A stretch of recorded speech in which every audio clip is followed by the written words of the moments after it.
Hello bachcho. Let's see the question.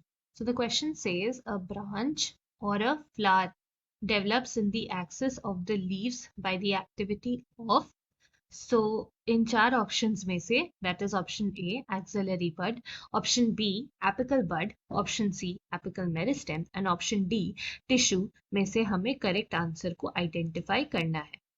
So इस question में key concept है to understand what are buds. So buds are present in the shoot part of the plants, and these are the underdeveloped regions. So ये जो underdeveloped regions होते हैं present in the shoots of the plants, ये ही buds develop करते हैं या precursor है to the development of the branches, leaves and flowers. So buds से ही नया branch, flower और leaves बनते हैं. सो इस तरह से जो अंडर डेवलप्ड रीजन होता है शूट्स में उन्हें हम कहते हैं बर्ड्स. तो ऐसे बहुत सारे टाइप्स ऑफ बर्ड्स होते हैं. So the first type of bud are the apical buds. So ये जो एपिकल बर्ड्स होते हैं ये प्रेजेंट होते हैं at the tip of the shoot.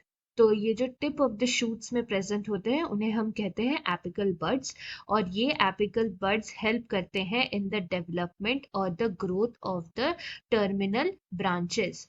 So apical birds tip या टर्मिनल एंड पे प्रेजेंट होते हैं in the shoots of the plants, and इन्हीं एपिकल बर्ड से नए ब्रांचेस और not new branches but instead the elongation of the branches takes place. The second type of bud which is present are the axillary buds. So axillary buds को हम lateral buds भी कहते हैं because ये help करते हैं in the lateral growth of the plants.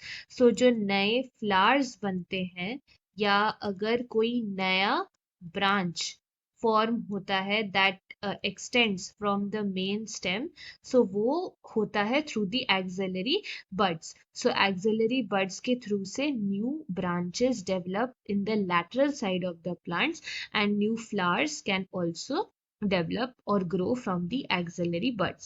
So ऐसे दो टाइप के buds होते हैं, that's the apical bud, axillary buds, and another type of bud which is present is known as the axil buds. अब ये जो एक्सिल बर्ड्स होते हैं ये बर्ड्स अराइज करते हैं in the leaf and where the leaf meets the stem. So उस point से एक्सिल बर्ड्स ग्रो करते हैं for the development of new leaves. तो इस तरह से different buds, different types of buds help करते हैं in the growth and development of the branch and the flowers in the axis of the leaves grow करते हैं. सो अब अगर हम ऑप्शंस देखें तो पहला ऑप्शन है एक्सिलरी बड. सो ये ऑप्शन करेक्ट ऑप्शन है because axillary buds he branches और फ्लावर्स के ग्रोथ एंड डेवलपमेंट में हेल्प करते हैं, that is a new branch.